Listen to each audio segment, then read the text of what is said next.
Hey, welcome back to the Real Estate Excellence Podcast. I will have a show today that will go down in the record books as number 49, but it's special for me. It's the first time I've ever had multiple guests on the show, and we're really going to dig in today to relationship marketing. That's really going to be our topic. One thing I've repeated over and over in the previous 48 episodes is the importance of surrounding yourself with successful people. And I've got two ladies here that are really killing it. They're really exploiting what they do at a high level, and I really think this show is going to be extremely resourceful for you. So today, in my opinion, two of the best in relationship marketing locally here in Northeast Florida. Every successful real estate agent that has been on the show says it's all about relationships. These two ladies exemplify it, live it each day, and have proven to be successful. I want to welcome to the show Brit O'Donoghue from Lanemark Title. Hi. And Kayla Sharp with Atlantic Trust Mortgage. Thanks for having us. Thank you, ladies. Really appreciate you coming on the show. And, I think this is really for everybody, not only people in our industry, but really anyone in sales, in building relationships. And as I mentioned, talking to over 40 some other realtors in my previous episodes, the podcasts we listen to, the bottom line foundation of what they're all talking about is relationships, and how we create them and what do you say, nurture them. Yeah. Right? Okay. So I just want to kick off just a quick background of these two ladies. So I'm going to start with Brit. Now, Brit, I went on your LinkedIn, and there's a quote. So you have to explain to Kayla and I what this quote is all about. Oh, boy. No masterpiece was created by a lazy artist. I think, so my background is marketing and business. I've worked in a multitude of facets. Real estate is the most, creative that I've been able to take the two and put them together. And so when it comes to art, I think you just don't stop. What doesn't work and doesn't stick, go back to the table and keep going. And so work ethic is huge creatively. So that's where it came from. I don't know. Does that sound smart? Yeah, it is. It was very smart. This is your bio. I took this top line. Oh, God. I haven't looked at my LinkedIn in a hot minute. I know. It's actually great when you research people. Right they go back in and quickly update their Shoot, I'll be right back. Energetic and determined, go-getter, with a quirk for brand development and immense love for people. Yes. That's it. Yeah. That's it. That's really kind of how I love people, so it makes it easy to talk and engage with them. But I'm also a little bit strange and weird, and I like to be myself. And I think that this is a relationship market. This, real estate is not transactional. It can get that way because it's super hot market right now, but it's all about building relationships and being yourself. And people can sniff out if you're credible and you have good character. So well, you're gonna live it's a short life if you make it transactional, because it's always about, hey, what did I do the last minute, right? And what was our last versus you build that relationship, stuff happens in our business, stuff goes sideways, and if you have that relationship, you can bridge that gap. And that because realtors are always like, what's your last deal, right? And that last deal sort of went sideways. The customer said, oh, I don't like the way Kayla handled it. They don't call you again, right? But if you build that relationship, they understand that your heart's in it, and you're Absolutely. So just quickly, how you went to Grand Canyon University. I did. Degree in marketing. And then tell us about LA Fitness, and then was it Achieve Fitness, cycling coach, trainer there? You still jam out to some of those songs. I know, I do. So that was, I love cycling. I ran track for many years, and I had a knee injury, and so I still I'm a long distance person. Okay. Slow and steady wins the race, okay? I'm not a sprinter, but so I loved cycle, and it was just something that I wanted to do for myself to get a license in cycling. So I had an awesome class, and I would do Saturday mornings. So sometimes they hurt. We were all hungover, and we're like, we can do this, guys. But it was just a passion of mine. I almost opened a cycling studio in a different time because I thought that's what I wanted to do, but glad I didn't because of COVID. But anyways, They seem to be coming back quickly, though. It seems like the one's popping up on every corner right now. Right?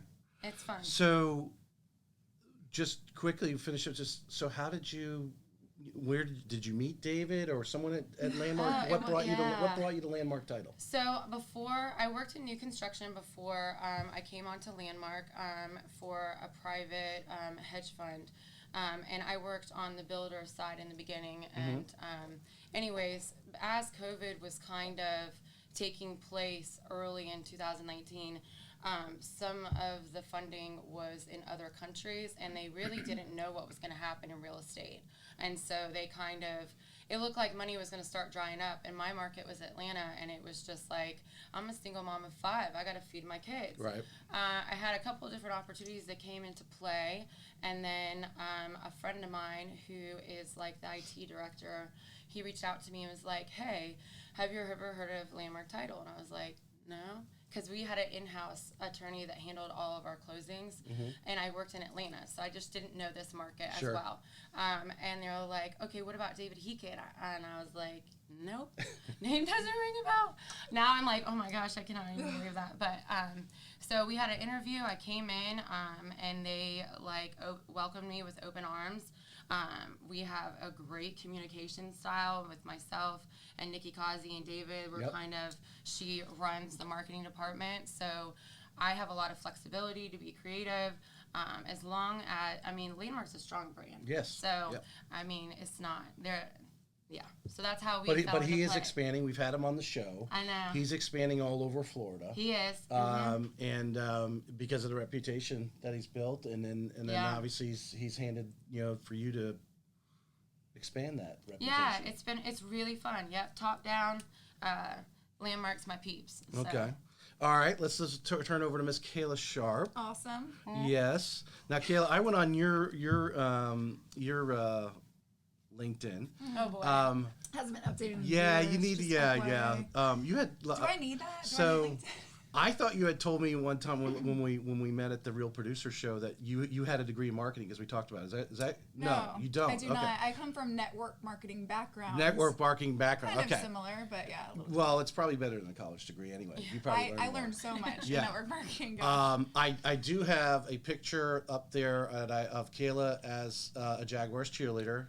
Awesome. Yeah, so show everyone there, because that there, to me, I can only imagine, because of the amount of dollars that are involved, they're always calling you out to represent, and that takes a lot of, it's one thing being beautiful and everything like that, but you're trained on how to interact with these people and represent the team. Yeah, so it's a huge amount of experience there. And then I know she went on and did the Sharks as well. So tell us a little about what your experiences were there, and then as I went with Britain, what led you up to Atlantic Trust? Do you want to talk about Jaguars or start? Yeah, Sharks? Just tell your story. Okay. Yeah, tell your story. So, one led into the other, right? I imagine, right? That was. I have them in reverse order on my notes, but so, Jags are first. Jaguars, born and raised in Jacksonville. Really and truly, I did grow up doing competitive cheer and dance, but that wasn't the reason why I joined the Jaguars. It was to be involved in the community. So the Weavers were the owners at the time. Love and adore them. They're amazing humans. But they were really big into a community of Down syndrome. And so I had a daughter that was a baby, and right after I had her, I just did a bunch of research, like, how am I going to get involved in the community with Down syndrome? I didn't know anybody, goodness, so when I realized the Weavers were a huge advocate where she was attending therapy, I was like, I need to be a part of this organization so I can meet people, because I was 22 years old. Okay. Crazy to talk about. I was a child, and so I had no network of that community. And they were very involved. And actually, the coach was very involved at the time, too. So I auditioned because I just wanted to do community events around people that had kids with Down syndrome. And so I was a stay-at-home mom, obviously, at the time, because Skylar went to therapy 5 days a week. So that was a whole other entity to our kind of like backgrounds. But yeah, so when the Weavers met me, we talked a lot about it. And that was a huge part of my interview process. Miss Weaver was a huge... She does the interview with the coach, Christy. And, cool. I fell in love with her. And she... I actually didn't make it my first year, which is crazy because when she interviewed me, we talked a lot about Down syndrome. Right. And it was kind of an emotional topic for me. Sure. And she was like, I don't think she thought I was ready to be in the community, honestly, and advocate for that, being a young mom dealing with a lot of stress. And so I went back. You think it was more of the interview than the physical part of actually performing? I mean, I think There's that great Have too, you not right? seen Kayla's TikToks? The interview. Well, I mean, The interview obviously was a huge part of it. My sister cheered too, so I obviously knew the Jaguar family quite well. your sister was with the Jaguars as well? Yeah, she cheered in the 1999. Oh, okay. Oh, cool. So yeah, I mean, the interview process is a huge part of it, and so I was, it was a hard topic to discuss, and so Miss Weaver was kind of like, put your, roots in the ground, really dive into that, and I did. So that year, I just focused on my daughter, and I really tried to meet as many people as possible, and I went back, and I remember in my interview the second time, the first question she asked me was, how's it going with your daughter? And she wanted to see how I would respond. And obviously it was a completely different response. I just got to understand, this is why the Weavers are successful. They're so successful. She remembered that. She is and it's a lot like what Brit and I do with relationships. Mm-hmm. It's being authentic and personable. And she really cares, That and you it's touched a lot, it right there. So, and I take from that, and I've learned so much from her.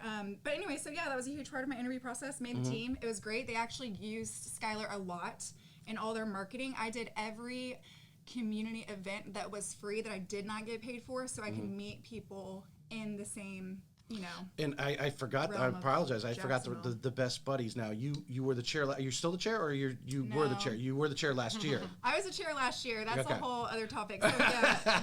But I'm assuming that led you into it did. that. Yeah, right. I mean, just being around. So I was affiliated with the Down Syndrome Association of Jacksonville. Still am. Right. But Skylar, growing up, she's in high school now. Right. So Best Buddies is a huge part of her daily life, and that was a very big passion of mine. And I've always focused on being involved in some capacity because I've learned so much from, different moms like myself.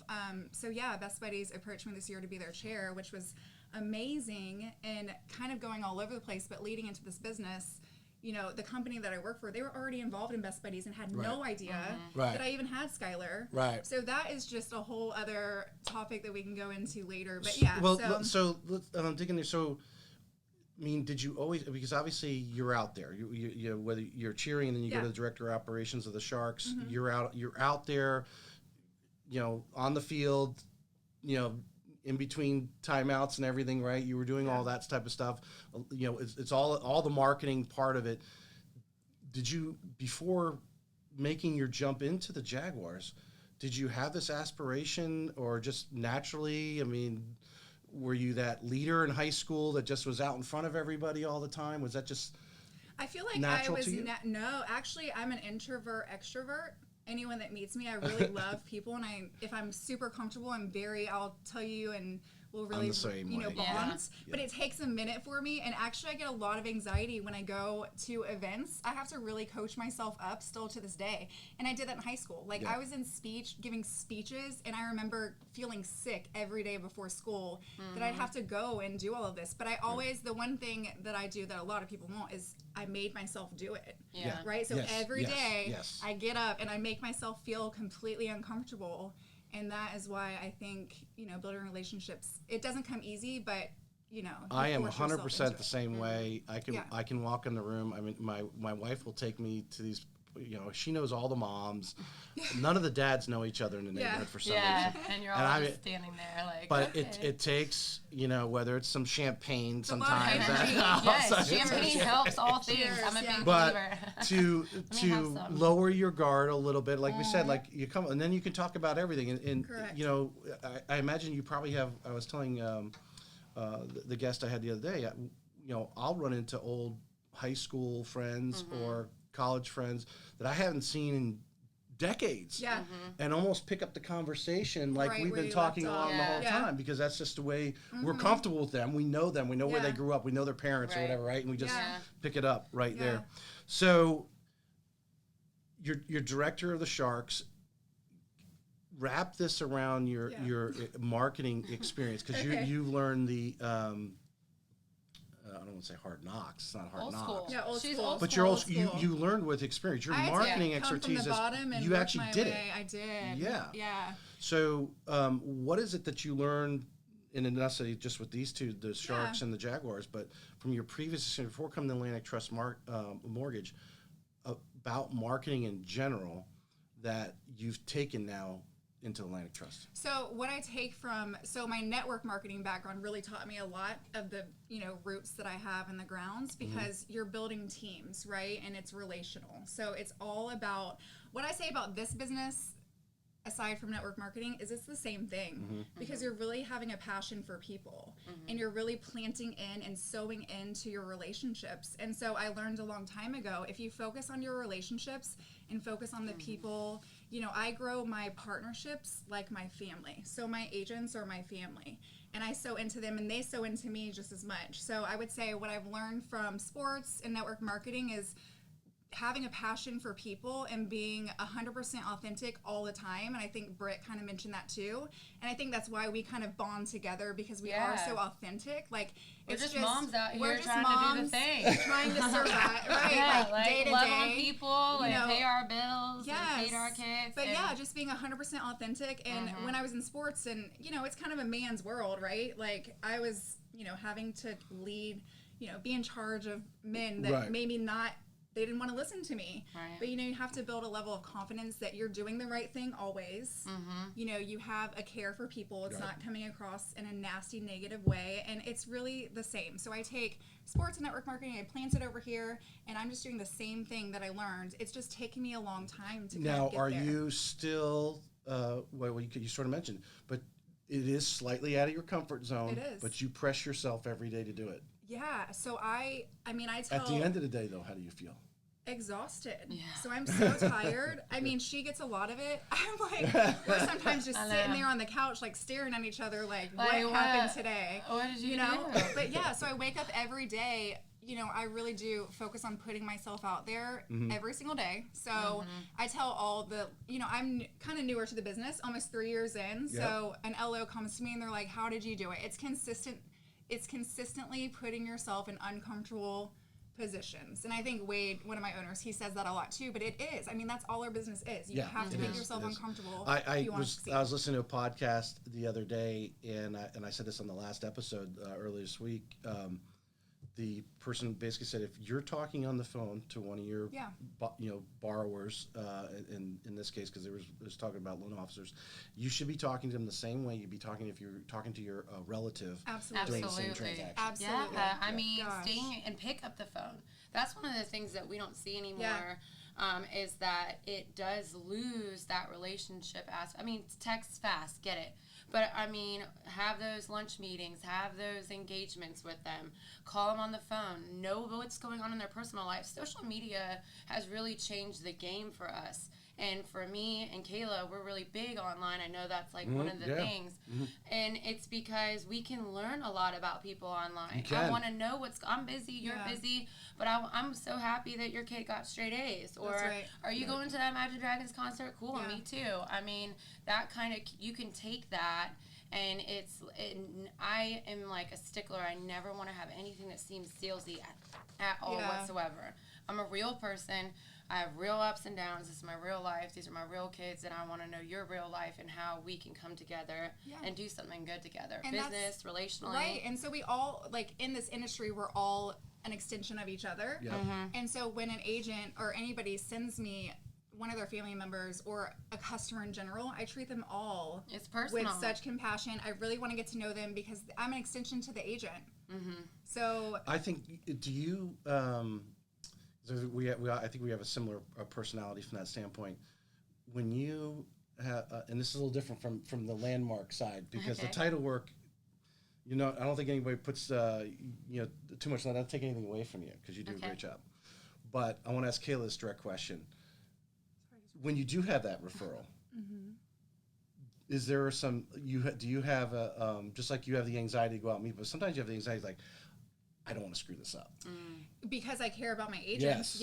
But aside from that, it's a lot easier for me on the phone versus in person, which is why I tell my agents all the time, I don't know how they do it. I commend them because to have to put myself out there every single day and take people around and really be around people that much. I'm around it, I kind of schedule my day when I want to be around people, right? I get to kind of do it that way, and I'm on the back end of things. And we do a lot of transactions where we actually never even meet the borrower. So I treat them, I mean, absolutely. treat them with I love my buyers, honestly. Okay. And I love on them throughout the process too. Like they know they can reach me at any moment of the time, and I really get to know them, and so then we become Now, texting. you hired an assistant recently in the last few months. Yes. And it's so important when that person, when you because you can't handle it all. You become so popular. Right. You've got enough agents calling you, and you need that person. How important was it that person had a similar or that good phone rapport? Yeah. Or I know you've gone with some events because I've seen your pictures on Facebook and Instagram with you. Yeah. And introducing them to some of your agents because you want them to be able to call her as well. Absolutely. I want them to feel super comfortable with her. So that was a huge part of just meeting with her, and we met several times before we kind of tied the knot together, but Sure. I really like her. She has a lot, we're the same but a little different, and I think that's what makes us great. Yeah. Stuff that she's really detail oriented on, I might be so like, hey, we need to go out and meet people. Did you give her the disc assessment? Do what? Did you give her a disc assessment? No, I didn't. No. But yeah, so we're an My extension. my assistant and me are completely opposites. I'm the high D. Yeah. She's the high C. Okay. Yeah. Completely. Now, personalities, obviously, we love people, and of course, she's much more patient on the Yeah. phone.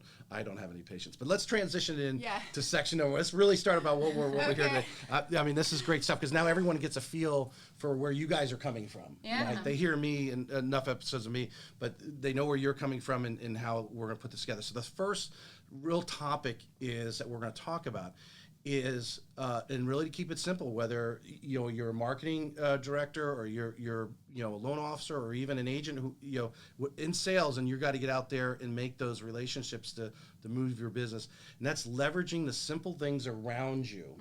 Whether for me, leveraging the builder relationship, whether Kayla might be best buddies, or I'm sure you'll expand on some of the other things that you're doing, and Brit in the things that she's involved with, and how to leverage the circles that we have. One of mine's my alumni circle. I'm president of my club locally. That's one of my circles that I nurture, and how we leverage those to create the meetings with the agents, who is all three of us focus on agents. How do we create that so we can get that interaction, and then we're going to involve, and then we'll rotate into the actual meeting. But let's talk about how we exploit the inches around us is really the question. So, Britt, Okay. you've been quiet over here because Kayla's taking was talking. excellent story. And tell us what are some of the things that you are involved with personally, if we could start there, that in your everyday life, but you leverage it into possible business relationships. So this is I know there needs to be a healthy balance between business and life, but this is my livelihood. And when it comes, everything I believe in pouring your whole heart and soul into. So for me, Lanemark has been a wonderful landing place, and I've had the ability to come onto a big brand that's strong in the community and everything that David and Nikki and the team has created, so that I can go, Gotta mention William Lee in there. I know, and William. I love Will He's Lee. awesome. I love Will Lee. I know you guys are like navies. All of you guys out there. So I'm only a street away. Anyways, 210 life. But so people is the industry that we're in. All of my stuff, because I have relationships that are personal, like Kayla, where we met first.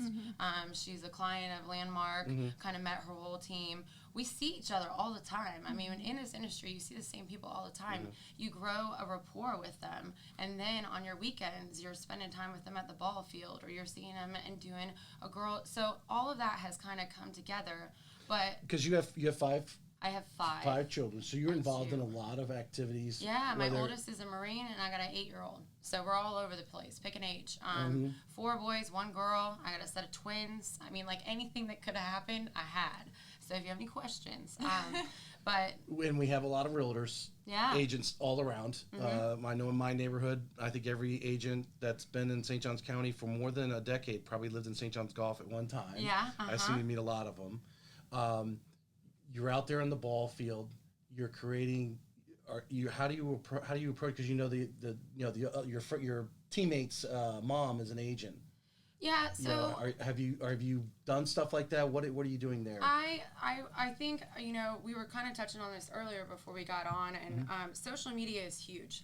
I'm online a lot for my job. I'm online a lot for my personal. I like to look at things. I'm a creative. I love pictures. You get hooked on the reels? I do. I'll get into a dark place. I'm watching a rabbit do magic tricks. An hour later, you're like, what are we doing? What's wrong with me?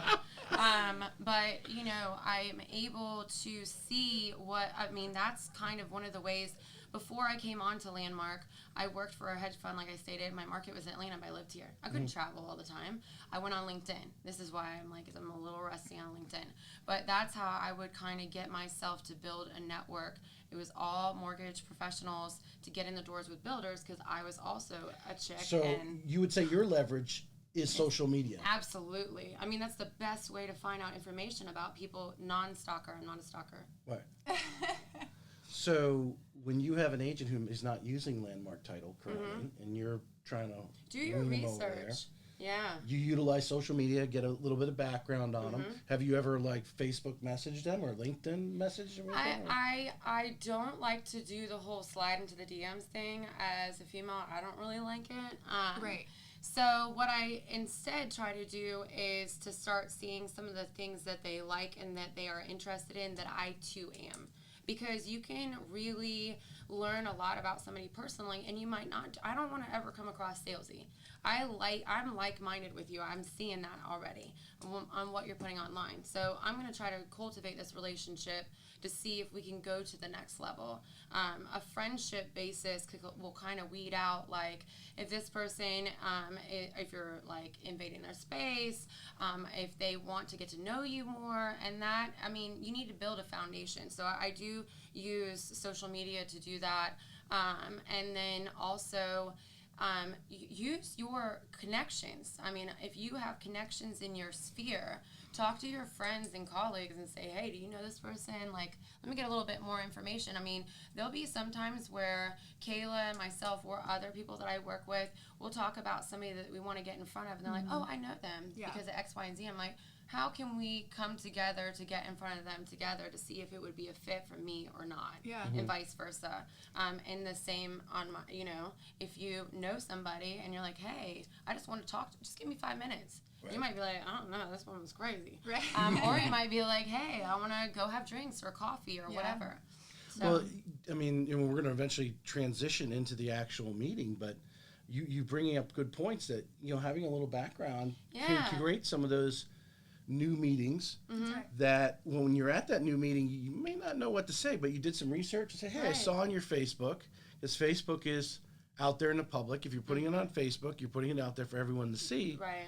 Hey, I saw that your child is in drama or on the ball team or whatever it is, to just break through the ice. Yeah, well, you want to, if you are a relational building person and you want to sew into people, the best way to sew in them is to get to know about them and speak to topics that they like, topics that are like-minded, and then you can kind of start, that will lower that defense or that guard, because a lot of times people are very surface. I don't want to be surface with people. I don't want to be surface with people. This is very good. So let's stay on, because I have social media as one of the topics under this leveraging. And Kayla, I know you do a lot of, we were joking about your TikTok dancing, because they're really good. Joke everywhere. And you've had some agents do some TikTok dancing with you. Very and so forth. successful TikToks too. I was like, okay. Now, someone who just dropped in on the planet and saw that, and I said, well, why are they doing that silly thing? What are you getting out of that I know. TikTok? It's so much more than just a TikTok for me. So for me, because I haven't been in the business, it's more educational, letting people know what I do. Every single day I'm putting myself out there, because what's crazy is that being from Jacksonville, people still sometimes question what it is that I'm doing. And so 100%. Yeah, it's so crazy to me, and I tell people this all the time. So I think, I don't do it daily. I wish I had more time to do it, because I honestly would. But I use social media as a platform to educate people what I'm doing. But what it's done for me, and it's gotten, probably 3 of the deals I'm closing in February are from social media. And what's great from that is that it's not an agent that I've met. It's a buyer that is excited about working with a female lender. I will just tag on that. Just that point is most of the deals that I've had in process in the last 60 days are people who know me, but because there's regular content that I'm putting out, the show and so forth, they research you, but they're seeing you on a regular basis talking about the business. I literally had Story, this buyer that's closing on Friday, I won't use her name, but she reached out to me on social media probably a month and a half ago and said, I don't think that I qualify to buy a house. I've seen what you're posting on social media, and I feel completely comfortable to ask someone like you what you recommend for me. Isn't that beautiful? I mean, how did that make you literally, feel? like, you're touching people in so many different ways, and that's how I build my business, is touching lives genuinely. Like, I get that from my daughter. One thing I learned from my daughter is just being super compassionate across the board. People will see it, and they'll eventually see that that's not something you're doing to, occasionally. It's across the board. So yeah, I mean, she saw that and reached out, and she was shocked after speaking to me what she qualified for, and they're closing on Friday. That is an awesome story. Yeah. Now when she said the statement, though, she saw you on social media, how did that make you feel? It made me feel, well, also, I mean, I feel awkward about social media. I don't love myself enough to post pictures of myself. You look great. Thank you. It's a struggle. Just for anyone that's out there, it's a necessity, but a struggle for all of us, I think. But yeah, I mean, that felt amazing, honestly, because I was like, oh my gosh, I've touched her life. She felt comfortable enough to reach out to me. Yes. I didn't know her. And now we're friends, and, her friends are actually reaching out to me now too. Well, I mean, you both of you know Stevie Hahn. Yeah. And I've had her on the show, and that was, the one thing that she says, and I will mention it in my presentation I'm doing next week, and I'll mention it again, as I've mentioned on numerous episodes. She right here on the show said, hey, my friends thought I was killing it, and I hadn't even sold my first house yet. Yeah, that's right. Fake it till you make it. It's all how you present yourself. Right. Well, you were reminding, because our industry, we're not the grocery store. We're not there every day. They use us once every so many years. Yeah. If occasionally we run into people who haven't bought a home in 30 years, right? And you're out there and again getting to know you. They see what you're doing personally and so forth. And then, of course, you throw in some content every so often talking about mortgages.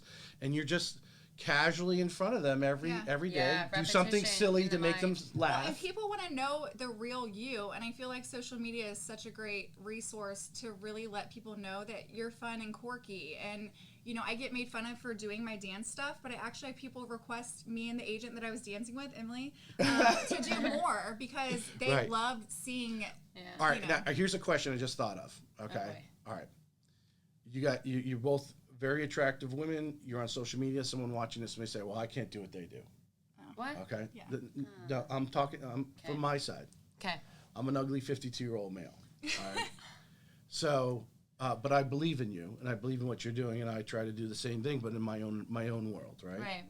So, someone out there who doesn't think they're as good as you guys are, why is it so important that they need to take that first step and get out there? And they have to, and it doesn't matter if they can do a TikTok dance. It doesn't matter if they did a video like Brit, but they've got to do it. Gotta believe themselves. in yourself. You Yes. gotta believe in yourself. If you believe in yourself, and then you'll exude confidence, because garbage in, garbage out, good in, good out. So if I say fake it till you make it. I don't mean that, and you need to be yourself. It's much easier, for lack of a better word, to sell yourself than anything else. Because what you are, your uniqueness, is what makes you you, and why you can come in and showcase yourself online. Because at the end of the day, like, I hate filters. I recently put up a video making fun of them, because that's not what I look like. I mean, I might have a zip patch on. The struggle can be real sometimes. She's going deep. Maybe I should reel it back. But I mean, this is what you get. You don't always look like $1 million. No. Somebody this morning at my meeting was like, "Wow, Britt, you look very pretty." I was like, opposed to other times where I look right, like, you can actually get ready. Yeah. Okay. Yeah. But just be yourself. People love you for you, and if they don't, then they're not your people. Go find your people. Yeah. Because once you're comfortable in your own skin. Do you find, and this has been my belief for a long time, and a lot of people have some family members that are like, oh, don't tell anybody that or anything like that. We all deal with a lot of the same stuff all the time. Man, yeah. We all deal with the same diapers, right? And yeah. I mean, I'm not anymore. to show yourself and laugh at yourself. I mean, how many times people have told us, you got to be able to laugh at yourself. You have to. And honestly, what I was going to say, if you're somebody that is completely uncomfortable with yourself, it is so worth it. The results outweigh like any self-doubt. And I still have to be coached up. So it should make anybody feel better. Yeah. I have to be coached up to put myself out there. Like there's things that I do, and sometimes I'll send it to Brit. I'm like, and when I'm going to post it, I'm like, no. And I'll wait a couple of days. But the results outweigh any self-doubt that you can ever have in yourself. It definitely works if you consistently put yourself out there and make yourself uncomfortable. It's the same, They really don't care what you're doing it. And a lot of times, and it'll be a flash, it'll be a short reel. And I think, the one great thing, especially about like the TikTok dance, and we keep going back, if you can get them emotionally to laugh. Right, laugh. I'm laughing while I'm doing it. Yeah. You don't hear it, Sometimes but I'm laughing. She's had me at the mall doing this. Sometimes it's just the rise of the smile out of somebody. Maybe they've had a bad day and they look at that and go, oh my God, she's silly. Yeah. But you're the one who got them to emotionally react and laugh. Yeah. So let's transition. The importance of social media is there. There's a lot of different events that are constantly going on, happy hours, that sort of thing, or social meetings, whether it's NEFAR, different associations in town where there's opportunities for us to meet the real estate agents. Hopefully they show up. We try to attract them. How do you leverage, Brit, an event? What are you thinking about before you go in there, and what is your goal when you walk out? So for me, I think everybody has a different style. And so we have a great team at Lanemark. We kind of all bounce ideas off of each other. I get to know the brokerage. Every brokerage is not cut the same, just like everybody isn't cut the same. Agree. So something that I would do for one brokerage that might be, like a Top Golf event where we can interact and they want to have fun and they want to show up and then they want to leave and they don't want to, might not be the same as another brokerage that really wants to focus on education. And so that's where I love to speak with them and find out what's your need, because if I know what your need is, I can fill it. And that's what we want to do, right? Yeah. Like, what's in it for me on their side? You're creating value. Correct. Of your relationship to them. So that's how I'll gauge it. And then also make sure that as you're out prospecting for new business, you're always loving on those that have had your back the whole time. Yeah. So that's one of the things that we have at Lanemark that's so special, is that we've got inside and outside for clients that have been with us for years and have had those established relationships with Will, Nikki, and David. And then as business development brings people in-house, we can kind of love across the board. So we like to spread the love. Well, there's a lot of, I had Crystal Clear Realty. Crystal was on, and she's talking about how she wants to grow to 30 agents. She's got 10. That's her goal. So she's probably going to have a huge demand on someone that's going to help her supply those educational resources, those new agents, because she can only do so much herself, and to leverage that. So your goal going into the event is to have that conversation, because and learn what their wants and needs are. What's your growth? I mean, everybody saw a crazy year last year. I mean, so what are you trying to do in 2022, and how can we come alongside and help you? These are our resources. And then that's where you kind of, we don't need a lot of that. We just want to be patted on the back every once in a while. Okay, we'll go do that. No, we want a CE class, because this is how we're going to, because a lot of agents aren't in the offices anymore. They're remote. So you're trying to build, camaraderie between us and them. Has David opened the new office yet? Have you guys, there was some moving thing going on. God bless everybody that's working on the move. I can't wait to see that. Have you heard about it's going to be awesome. Office? I mean, Kayla's seen it. She was like, I got a sneak peek. Oh, you got, wow. It's awesome. It's going to be awesome. It's going to be. Friendships have their privileges. Okay. I'm just with her all the time, and the children. Yeah, the children. You'll see, if you're out on 210, any of those restaurants, you'll see us, table for 8. Yes. But yeah, it's coming, and we're gonna have a training facility there for the for agents, and anything that we want to do. Sky's the limit. It's gonna be cool. So it's let's say March-ish is where we're at. Some people have already moved in, but I mean, we're operations. I mean, that's a monster to move. So it's everybody that's working on that team for that. It's a lot of strategy in place. They all need lots of glasses of champagne. So cheers to them. All right. So, Daniel, I want you to, and not that I didn't want you to film that. I was hoping you were filming that with your camera. We'll have to splice this video together because this part with Kayla, I want to really highlight. It's part of my presentation as I'm putting it together. Okay. So, you're at an event. Right. Where you're leveraging whatever. It could be top producers, but what is your mindset going in? Because again, you have kids, you'd probably rather be there, but it's work and we got to do what we got to do. Right. Yeah. And we want to make it somewhat enjoyable. So our initial goals as loan officers, we want to go in and hopefully meet a new realtor and then leverage into what we're going to segment it into is maybe having a one-on-one with them at another time. So that's kind of a ground floor basement level. Yeah. This is, and I always say, if I can meet one agent in one of those events, that we can create that relationship with or at least get that one-on-one, take them out to lunch or coffee or whatever, that we've really succeeded in that event. So what is your mindset when you're leveraging any of these events, even stuff that Brit's putting on at Lanemark? I know you're doing that, but just any old social that's going on when you show up, what is your mindset and what is your goal? So my mindset is it's really easy to kind of fall into the line of, and my ownership talks about this a lot with the LOs, is talking to everyone that you already know. Okay, so it's really easy to go to an event, you're comfortable, you're just hanging out, but what are you really there for? We can talk to the people that we know and love anytime, and that's really hard. When you go there, it's so natural to go up to who you're comfortable with. So again, it's about putting yourself out of your comfort zone. So really what I do is the first touch is probably the most important touch you'll ever make on somebody when you're meeting them for the first time. And so I focus on, okay, I kind of know who will work really well with me just from seeing their social media.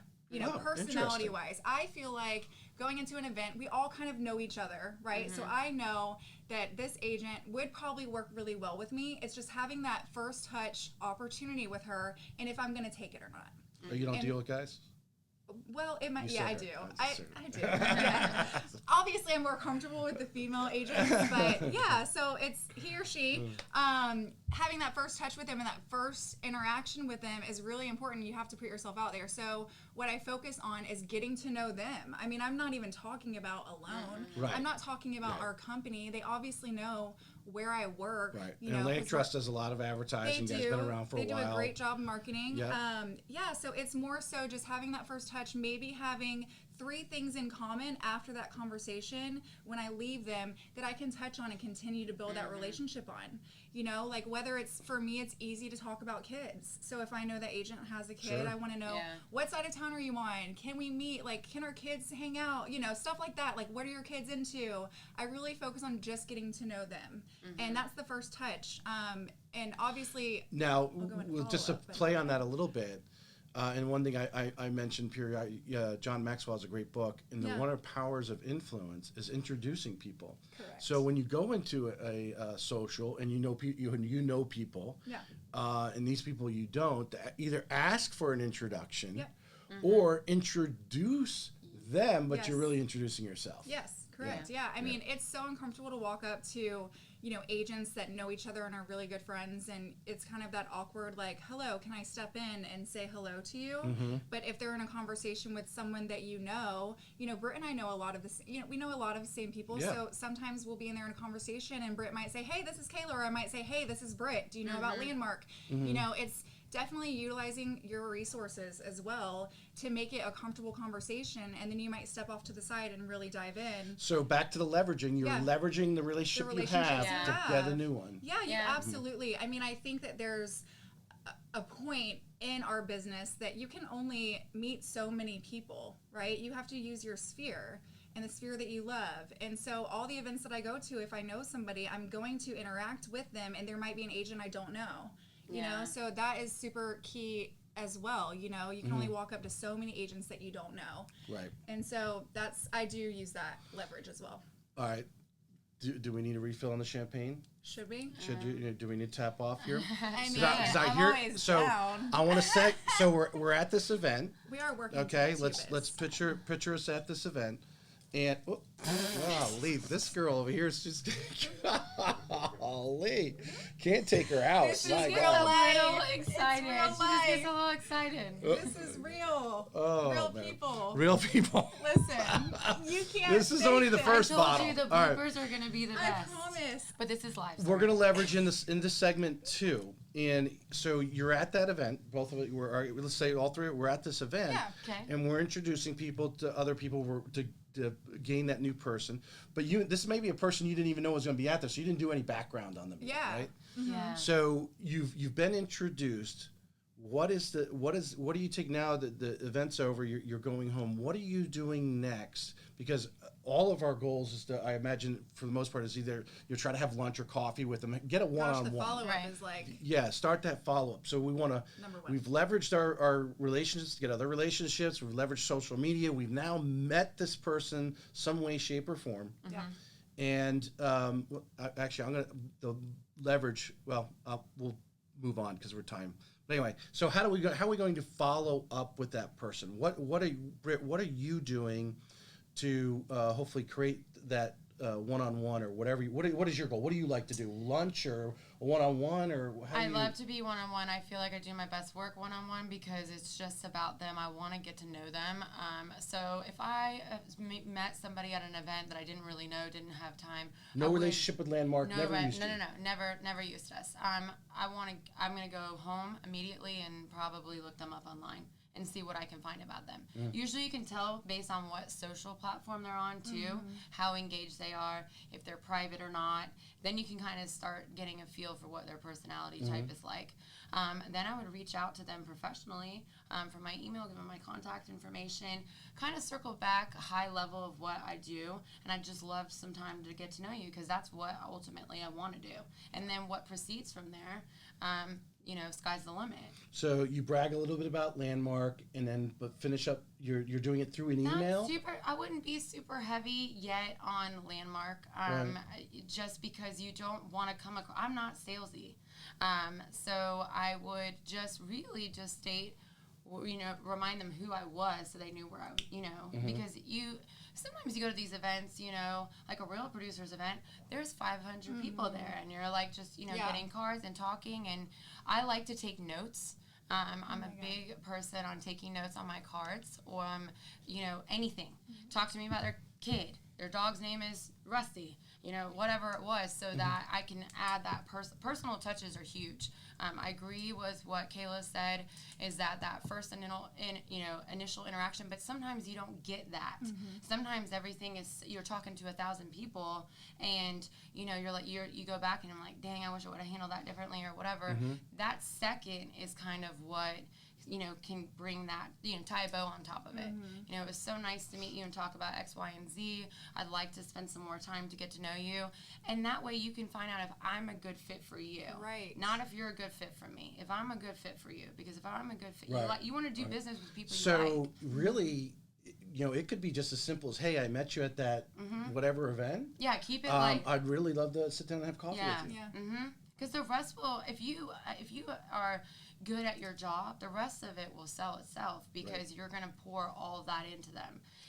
So just get to know them in the beginning, because I think if you come on too thick, you might lose that opportunity. Right. I agree 100%. And so Kayla, in our world, sometimes new loan officers can get overwhelmed with all their new mortgage knowledge, which goes right over a real estate agent's head. Yeah. They really don't, they just, do you perform and close loans? Right. They really don't need to know, don't Mortgage really 101. care to know the debt ratio or, hey, they have great credit. That's really all they want to, the surface stuff. So when you start getting technical and all that stuff, you really turn most of them Turn off. them off, yeah. Yeah.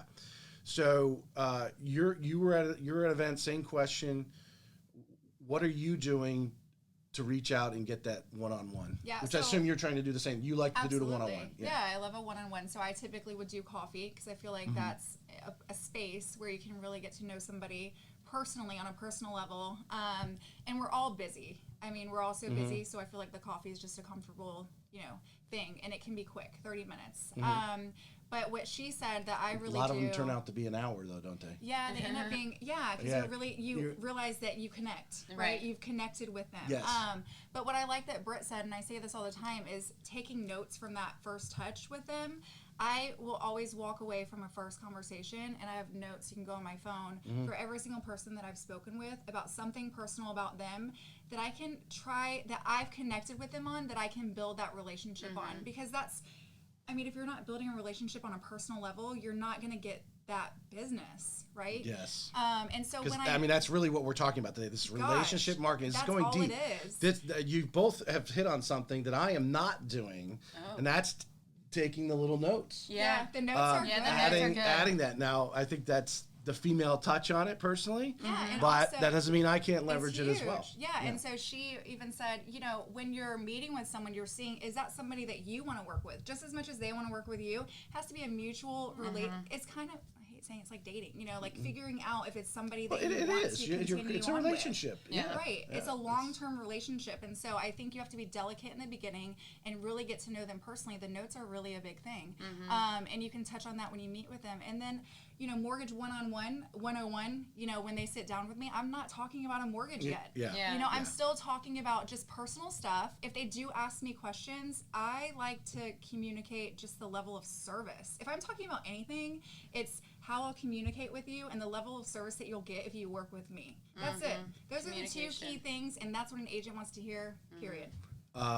I can think off the top of my head because I didn't think about this, but you just said this and made me think about one of the top 3 things that agents like doing. It's not buying them leads. It's not even in the top 10. No.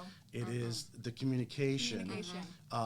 Keeping them updated because they worked hard to get that contract signed. I mean, that's their baby. And they're counting that check or whatever. Of course, some need to count the check more than others. Right. We've all been there. Yeah. Type of thing. You tipped on something. I should have wrote it down because but I was focused on what you were saying there. Maybe we'll come back to me. So we're having coffee now, right? We've got the meeting. We've reached out to them. Now let me reach out from the communication style. You email? So I don't have my cell phone number on my business card, but once I've made that initial, to keep the stalkers away. Yeah, it actually is. For that initial follow-up, that's when especially if I can kind of gauge based on our first interaction, this is my cell phone number. And it's not evasive. I mean, the email's they can read it or not. Yeah. Maybe they don't reply, maybe they do. How do you like to reach out? So my initial reach out is, if I've connected with them pretty well at, a networking event, I'll text them. Okay.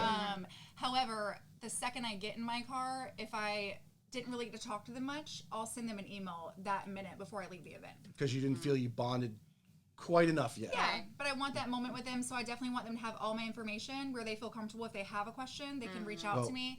But yeah, I think you used the proper analogy because it is kind of like dating. Do you like me? Do you like me? Right, Are you interested in me? It's a mutual relationship. Right. Yeah. It's not just one-sided. Now, let me step into this because anyone watching, especially loan officers watching this right now, I already have a lender, or you think they have another lender. I love that. Explain why you love that.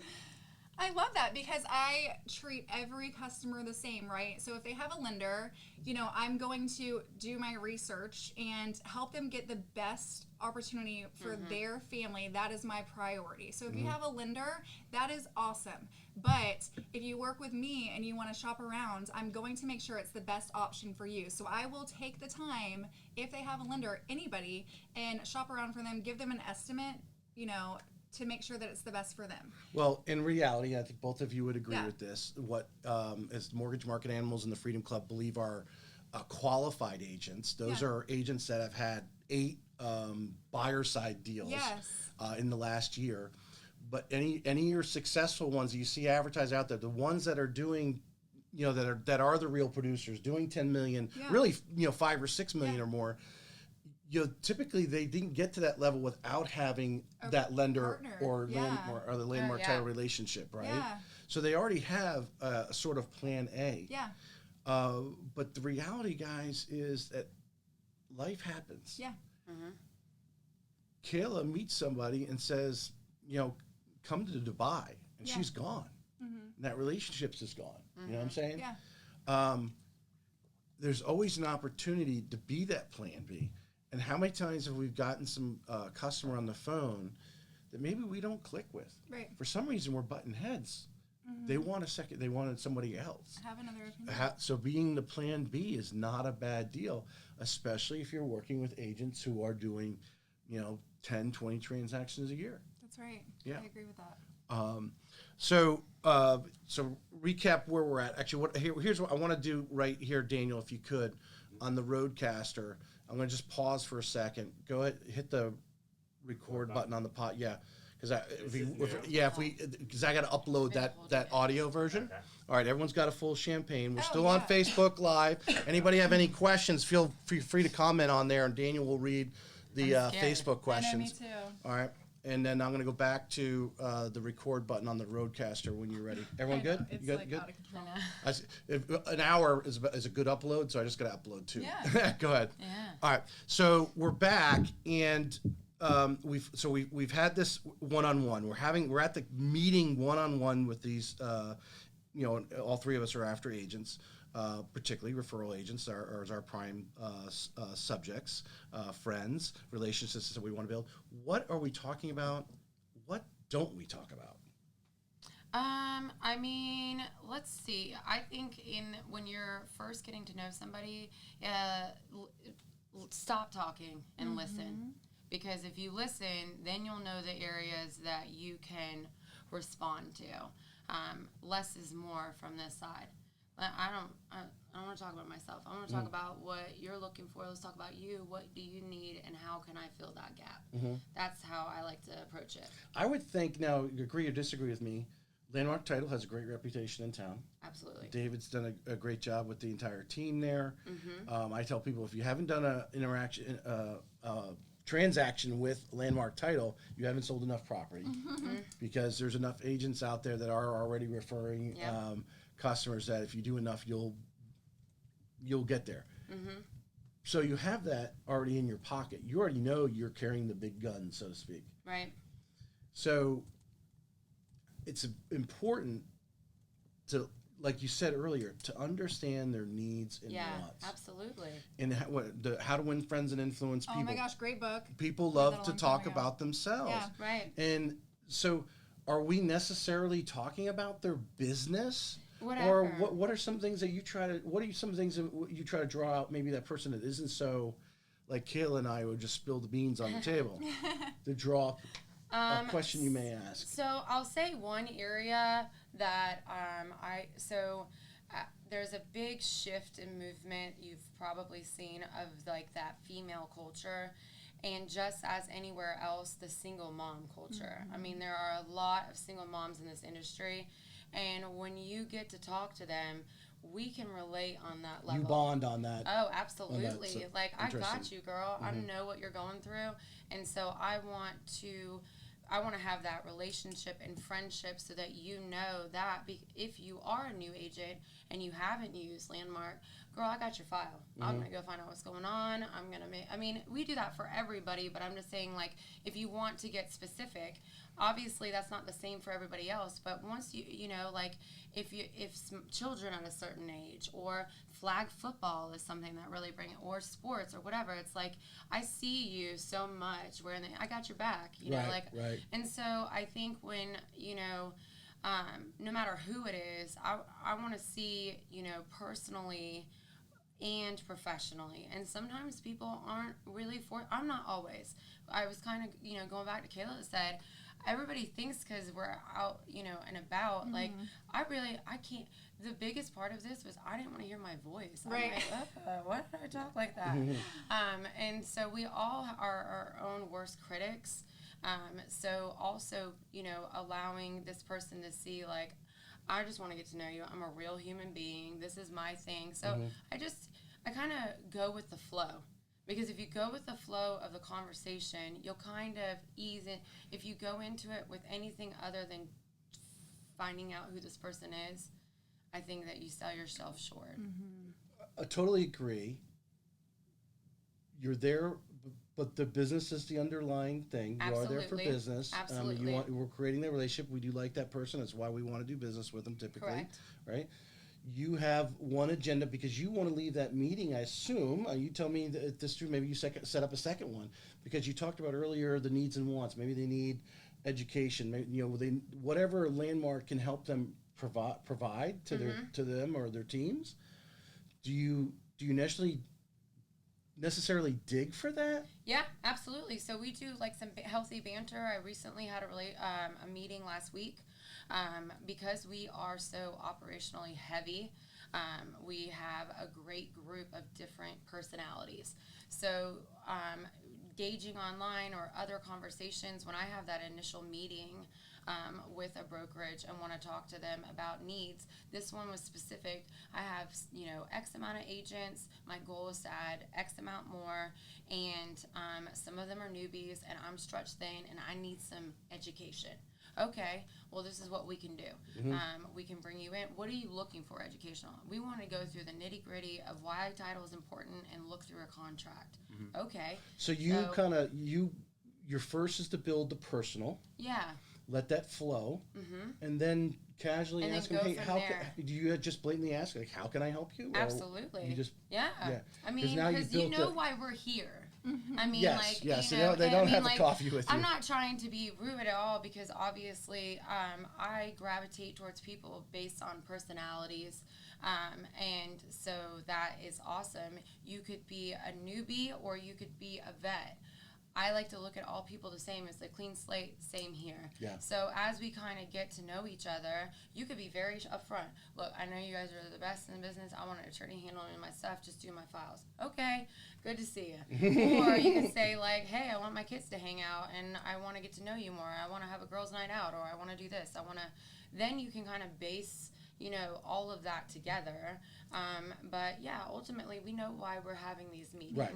How can I help you? Because you meet someone like Kayla or myself, and you break through the ice, right?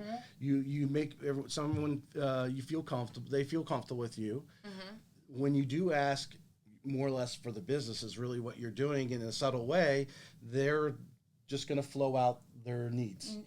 And then that gives you the opportunity to fulfill them. Right. And you know what? I'll touch, because our worlds are different. But I know because I've referred personal people to Kayla before in the past, she is very upfront. Like, I don't think that this is going to work for you. And you don't always get that. And so, like, this is just getting to know each other and how can I help you? And if you think that I'm a better fit, please let me show you all the ways that I can be that. Right. And that's kind of disarming. Yeah. And then coming in and like, I'm the best and da da da da. People don't respond to that. And I just don't operate that way. So I try to be as organic through all of it as possible. And I've got a great brand behind me. So yes, it's like, it gives you great confidence. Right. Yeah. Absolutely. Yeah. All right, we're going to flip back over here to Kayla. Okay. So now for our loan officer world, and this might be a good one to clip in to see if we, for next week as well, because I'm talking to loan officers in that first meeting. We got a one-on-one. We got the coffee. We're going to sit down with them, and the biggest sin that you can do is sit there and run off with the mouth. Oh, right? yeah. Yeah, I mean, again, as Brit says, maybe you throw out the, as a moderator of our conversation, throw out the subject, but then get them to respond and hear them through. So, Kayla, when you're open, what are you trying to accomplish? What do you do, and what you definitely don't do on that first? Gosh, I'm trying to accomplish just a little bit of a nutshell of an inkling of who they are is what I really want to know. What I will say is sometimes, because a lot of agents already have a lender that they're working with.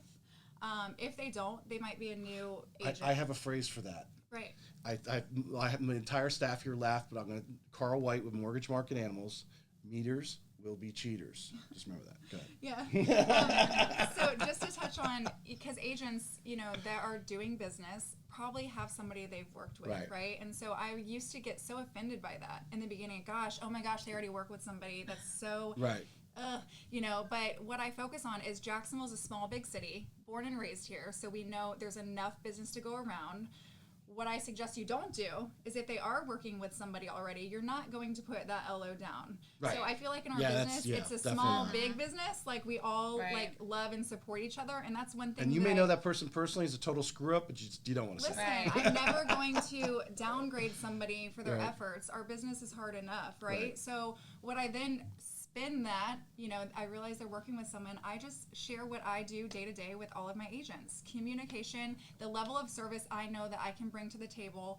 If you have a family member and they're already working with somebody else, I will educate them and help them through their process. And if it happens to work out and I can help them, I would love that. But just planting positive seeds, regardless of their relationships they already have, that's really what I do, I see a lot of numbers from loan officers, agents, and stuff because we're looking for those qualified people who are actually doing deals. Yeah. There's some, people you may think they're doing deals because they're doing it on social media, which is great for their marketing. But as a loan officer, we're trying to, we can only handle so many real estate agents, Right. so much volume Correct. personally ourselves. Even with assistance, there comes a level. But what I find is a lot of the agents aren't, for the most part, aren't putting all their eggs in one basket either. Right. Oh, yeah. And I think that, a lot of LOs provide something different. Mm-hmm. And so it's really, what are you looking for? That's really what I try to get down to the nitty gritty on. What are you looking for as an agent? Because there's so many LOs to choose from. And if I can provide that service for you, I will tell you 100%. But what is it that you're looking for? They might not be looking for a Kayla Sharp. They might be looking for something completely different, but I'm going to educate them on what I can provide. Would you agree the bottom line need that they would have that every agent wants is you got to answer the phone. Oh my gosh. Got to answer the phone.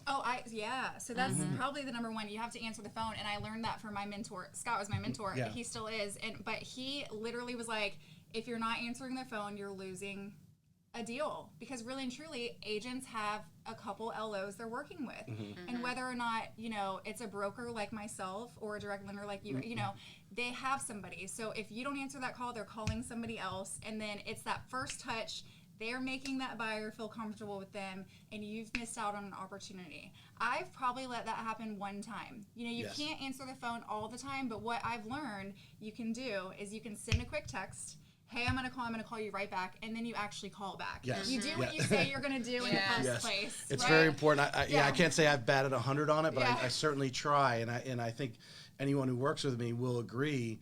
That's the number one thing is they know they even a Sunday Get a afternoon. hold of you. Right. If I'm just kicking it, they're calling me for a reason. Yes. Right. Yes, we'd like to think they're calling us to socialize, but I'm not a phone. No one calls me. There's no to socialize. excuse to not answer your phone in our business. Yeah. And I have so many people that do reach out. They're like, I can't get a hold of this LO, that works at such and such bank. Be And I'm plan like, B because that opportunity will happen. Well, I will help you, and I will give me their loan.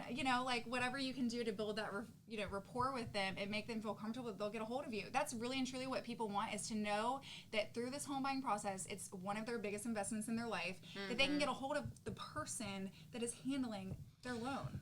Would you agree with this? Because I'm going to take this again from one of Carl White's thing. It's actually not necessarily you or me directly. Right. They just want someone. Right.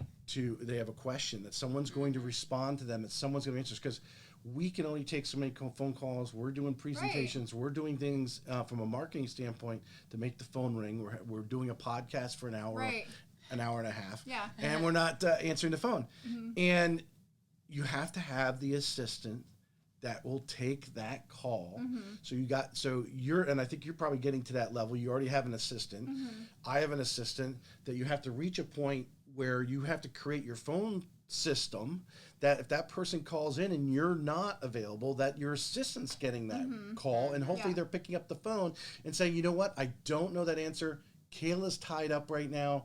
Soon as she gets out of her meeting, I will get right with her and get you that answer to call back. That's all you need to do. Yeah, and then you call back. Yeah, That's really and truly all it is. Yeah. You just call back. So we'll be here for an hour, but I'll be on the phone just going down and calling. So when you're having that, one-on-one coffee, is there certain questions that you generally ask all the time, or how do you set the tone of the meeting, I guess? Yeah, I do. I like to know, again, like Brit said, we're in the same type of business. So I feel like the questions could be very similar, but you want to know what they need from you. Like, what do you need from your loan originator? Like, what do you need from that person? And whether it's, I want to get a hold of you, or I have questions. I might be a newer agent and I don't know enough about mortgages. Well, let me take that task from you, and I'm happy to, if you're with a buyer and they have a general question, I'll text you back right away. Right. So you can give them Work that piece up a of payment, information. and get that answer. Anything, like, hey, what's this payment? What do you need from me, and how can I help you? That's really the root of the initial questions.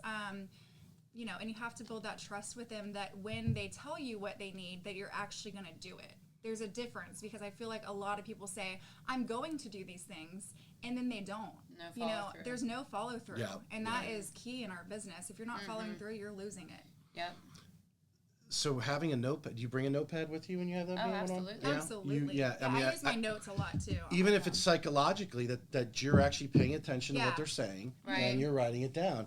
And I think it was, I'll tell you this. So I go to Tallahassee on Tuesday for Realtor Day. Right. This agent from one of those agencies that's trying to recruit everybody in town. So I'm with 5 other agents there. And this person is trying to get some initial conversation with these people. You could tell right away, like, he doesn't even know us, but he wants to come sit at our table. And usually people go to events like that, they go as groups, right? Yeah. And afterwards, I didn't even have to say anything. The agents were already talking about it, about how when he would ask a question, he wouldn't let them answer. Yeah. He asked the question, and then he wanted to answer it himself to show how smart he is. Yeah. That's where it's like, I don't want to be the smartest one in the room. You learn from the smart people. Yes, I want to exactly. learn from the smart people. I Right. want to be like, are you smart? Right. Okay, cool. Tell me. I'm going with Yeah. you. Would you agree? I mean, if you are the smartest person, if you are, you know, the biggest personality in the room, you just your presence, people already know that. You don't have to tell people have to that. say Right. You got your own shtick. Yeah. Yes. And I think in especially where we have a, you know, that phone call. I know, Brit, I don't know, if they call you on odd hours like they do us? I didn't get that pre-qual done or whatever it is, but they want that relation. If you start going out there and all you want to do is talk about yourself or talk about ATM or talk about Lanemark Title, they start backing off. I mean, think about that in just your personal relationships. When someone starts coming in and it's just like wants to tell you, I've got Bitcoin and I do this and I do that, you're immediately like, dude. It's a turnoff. Yeah. I don't even really know what Bitcoin is. Right. That's a good clip right there. I mean, but so to kind of finalize this segment, go into our last segment. So be cool. yeah. They're meeting with you. You've got one-on-one. You got their attention at least until probably they finish that coffee. Right. So, you know, if it's there and that half hour becomes an hour, that's a good thing, right? If that date becomes, hey, what do you want to do after dinner? That's great. Right. If that's what you're doing and they're staying there in front of you, you are captured audience. So be cool. Mm-hmm. Yeah. Don't talk a lot about yourself. They ask you a question. Great, answer it. Would you agree? Then spin back to them. Mm-hmm. Yeah, and Spin it back. I would touch on that too. You got to be careful talking about yourself and Yeah. how busy you are, because a lot of times if somebody thinks you're too busy, then you're not going to take their phone call or Right. you're not going to be able Give to them the handle attention. their business. Yeah. And so you got to Agreed. kind of be careful, because that seems to be our response. It's just natural. Because, shoot, we're all busy. But when you say that, somebody might be like, oh, they're too busy to deal with me. Because I've also seen a trend online of a lot of realtors saying, I know that it looks like I'm super busy, but I'm still here. And they're, crushing it at the top. But they also, that's kind of that line that you, even as a company, as you grow, I know David talked a lot about this on his podcast about being operationally heavy, because customer service is key. And so if you have good customer service, that means that you're attentive and you're never too busy for any of your clients, Right. new or old. Yeah. So, Do you explain how your assistant may call them back at times? Yeah, What's her so name? with some of my newer agents, I definitely explain. They'll hear from Carrie, and I kind of explain who she is, what she does on our team, and definitely make them feel comfortable working with us, but they can always reach me. That's Right. kind of the conversation Right. that I have. So You may not be able to answer the phone, but Carrie will, or get her the she answer. can You get may an follow answer up, immediately. Yes. but you're there, and you'll get back to him. And I was thinking, let's think, we got that very new loan officer agent on there, very new. And I know you've got a very experienced support staff, Yeah. Scott, and so forth. Yeah. There's several people over there at Atlantic Trust Mortgage.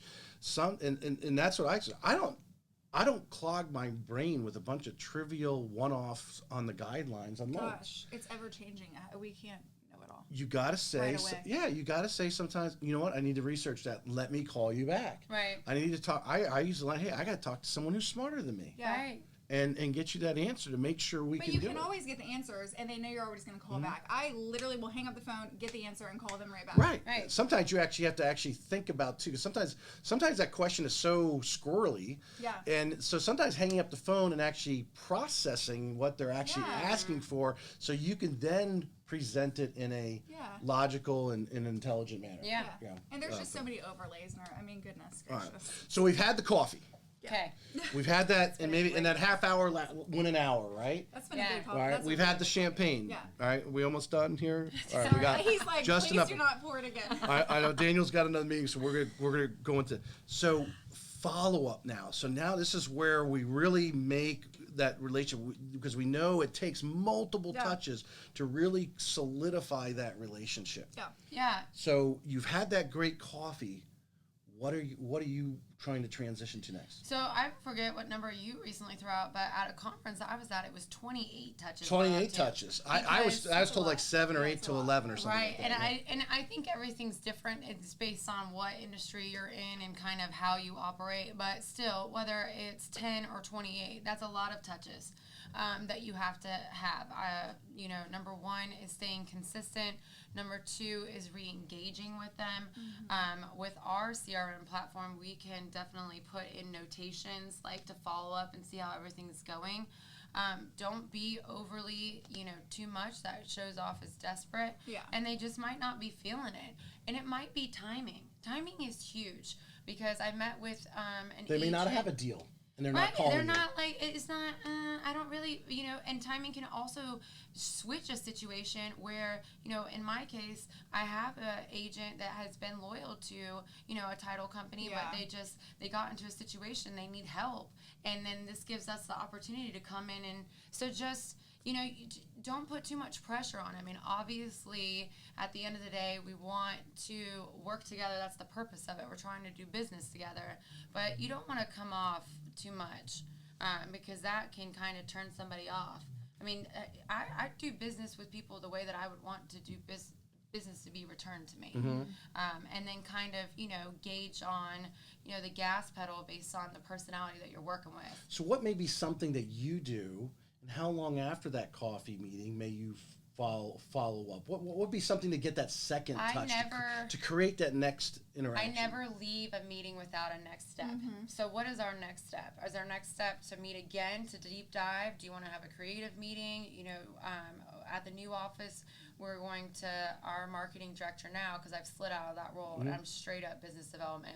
So she's going to start doing, what can I provide value to you for? So we'll go through. Maybe to set up a training or something. Yeah, training, or let's do some social media videos together. Realtors love to do that, and some of them don't know where to go, and they just touching on, Kayla does her TikToks. That's not me, but I will do other stuff. I'm just awkward. I can't dance. But look at areas that you can bring value. You just touched on something, and I hope everyone listening here, and this is a good clip for the presentation next week.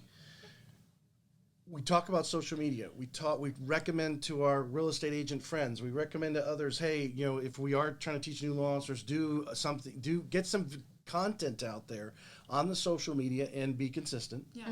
And some people just they need their hand held for Yeah, the first time. I'm happy to help you. If we want to look crazy on the internet together, I'm your girl. Yeah. Exactly. You reach out, and actually, I'm taking that. Not that was it wasn't like that was rocket science. That's like simple stuff. Yeah, it is simple. I It's think we inches make it all too around you, complicated. and that is an inch around you. Is because we do social media. We don't mind jumping in front of the camera for 60 seconds or whatever it is. to hold their hand and do it a couple times. Let me show you what I do. And you know what? Sometimes those collaborative efforts that you do, creativity sparks out of it. You might learn something from them that 100%. you didn't know, and vice versa. Shortcuts, because I'm always looking for social media shortcuts. Well, the power of influence, like we talk about introducing somebody. Yeah. What a power of influence to teach somebody something. That's huge. Yeah. All right, Kayla, what is your?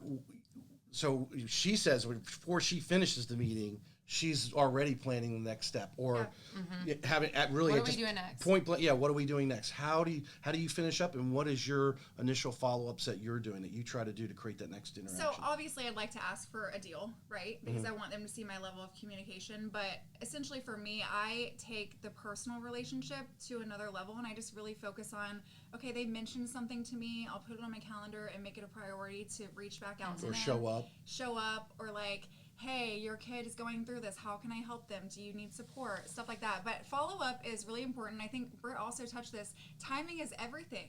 Maybe they have something going on that it's not the best time for you guys to connect, and that's okay. But as long as you stay consistent, I'll send an email and just touch base, every few weeks. You don't want to be overly, aggressive, but also just making sure that they are somebody that you would like to work with and they're on your mind. And when the timing is right, reach out to me. I'd love to help you. Also, I love to touch on just being a resource for them. And so if they don't know a lot about mortgages, and while we're building that rapport and that relationship, if you have a mortgage question, just reach out to me, because I know that when they reach out to me, they're going to see how quick that I answer, right? And then also I have so many things. Also, utilizing the resources like Brit and I. So Lanemark, love Lanemark. Wade and Scott, that's who they use for title, and I've been trained to use them. And so, like, if I have newer agents that don't know a lot about title, put together a class for them, bring them together, do something. We've done a couple events that we've partnered on, and I think that's important too, to show them that you can provide other resources for them, not just you. So, this one where you were chatting there made me think of a question, and I was listening completely to everything you said because it was brilliant. You, as loan officers, we have our regular referral people that we've created these relationships with. How often are you touching them? The regular people? Yeah, my agents? The agents that have given you business. I love my agents. Or you feel that's hot to give you business. Yeah. How often are you touching them? I talk to my agents on a very regular basis. They're my friends. How do you do that? Or because some of them don't have time for conversations. Right, a quick text. I text all day long with some of my agents, and a dinner. I love hanging out with them. They're my friends, so I really would do that. But also, I do events throughout the year to bring my agents together, because I think it's important for them to know that they can, if they are with a specific broker and they might not know, they can reach out to other agents that I work with and use them as a resource too. Right. And really building that rapport of a relationship outside of me. It's great for them to get together too, because they're all like-minded agents. They're all talking good stuff about you. They're all talking great stuff, right? And so I focus on doing. Lean them on each other. I like that. I love on my agents, and I probably didn't start that until a little over a year ago. Doing a Christmas dinner, doing a charcuterie night. We taught them how to make charcuterie. I love bringing them. I saw that on social media. Little tiny gifts to make them feel they're so important to me. All right, so now I'm a guy, obviously. That sounds a little girly. Right. What can a guy do? He's got a mix of male and female referral agents. There's so many things. What would you suggest him to do? You could take them out whiskey. You could do a whiskey tasting. Should we smoke cigars? You could smoke some cigars.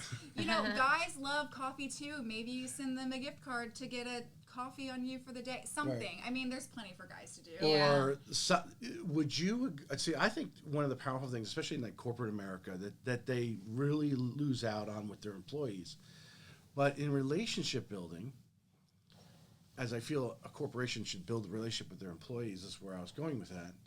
As relationship builders, sometimes you include the spouse in some of these things. Yes. How important is that? I think that it is important, and those would be, again, when you are looking to tailor an event, you want to leave a lasting impression, because with realtors, they're winding 9 to lot, in this industry. And so you want If they're to doing any connect. business, they're getting calls all the Right, time. absolutely. You know what? And praise be. But I mean, you're working your tail off. So I think that you want to leave an imprint on these people. You want to leave a lasting impression. So that means going the extra mile and knowing your audience and tailoring your event to that. Because there's a million happy hours. I mean, we throw happy hours, but the thought process that goes behind them, there's a lot of strategy. Yeah. What do they want? How many, where is it located at? What time is it? Do they have to get a babysitter? Would they like that? Do some of the people not drink? Would they rather be interactive? I mean, when you look at giving back and loving on your clients, you got to kind of tailor fit it to who they are and what their common interest is. I leave the invitation open for the spouse. A lot of times they just said, no, she's just gonna stay home with the kids or whatever, that sort of thing. From a female standpoint of view, you're working with a male realtor, let's say, for example, but to let the spouse know that they're welcome, because we sometimes talk more than we sometimes we do with the spouse, and let them know that, hey, I know you're over there, hey, and I want to create it, because you create that relationship with the spouse. From a female's perspective, with meeting with a male agent, if I'm going to dinner, I'm inviting their spouse, because I know that the relationship is with her, right? And she also needs to feel comfortable with our relationship, our working relationship, and that it's completely loans. And so I probably won't even do a dinner with a male agent, honestly. So you have to know your audience, or even happy hour. Yeah, really. Not even a happy hour. You have to know your audience. I mean, if it's a male, I just would do different things. It would definitely be a daytime. It's funny. I was at a training with the mortgage market animals, and they were talking about this one guy said, I can't keep doing this anymore. And like, what are you doing? He was basically taking agents out to drink every afternoon. Yeah. That is not the scene that you want. Yeah. There's an occasional once off. You have the happy hour time where there's cocktails, or the great Landmark Christmas party. That was I arrived late, but that it was amazing. Yeah. Next year I will have to go earlier, and we do need to know that date, because my Christmas party here interacted. So I need to go to that one earlier. But that's where those spouses can come out and you want to. Everybody's trying to do a job. You want to alleviate all that stuff. Full transparency. This is what's going on. Lunches are great in that area. I do think that knowing your audience as a female in this industry, you have to represent yourself differently than sometimes the male, and vice versa. And doors are opened based on both, vice versa. And so, it would be I know some girls that will go golf. You don't ever want me to golf, so that's not my thing. But I mean, there's so I'm not going to have you on the force of the Landmark.